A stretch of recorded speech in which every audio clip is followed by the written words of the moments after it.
બહુ મોટા વ્યક્તિઓ છે, જ્યાં જો ત્યાં દરેકનું અભિમાન, દરેકનો અહંકાર, ઈગો આડે આવતો હોય છે.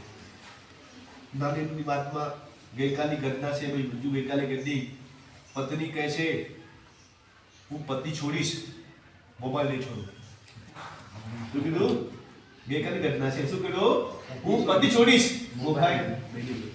મિત્રો આવું કેમ બનતું હોય છે? આવું એટલા માટે બનતું હોય છે કે મિત્રો ભગવાનનો સંકલ્પ છે કે ધરતી પર મનુષ્યનું દેવત્વ, ધરતી પર સ્વર્ગનું અવતરણ. તો ઘરમાં સ્વર્ગ ક્યારે આવશે?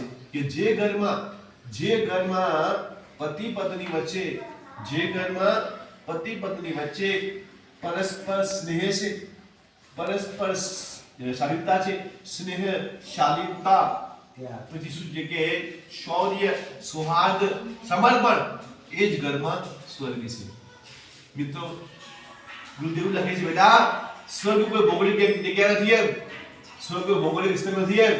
જે રીતે આપણે જઈએ છીએ, કોઈ બહારગામ જઈએ છીએ તો એક અહીંથી જવું હોય, ભુજ જવું હોય, પહેલા કે સેવાલય આવે છે, પહેલા ચીમા આવે, પછી સેવાલય આવે, પછી ડાકોર આવે ને. એક સ્થળ નામ છે ડાકોર કે સેવાલય કે અમદાવાદ કે જે ભુજ એ નામ છે.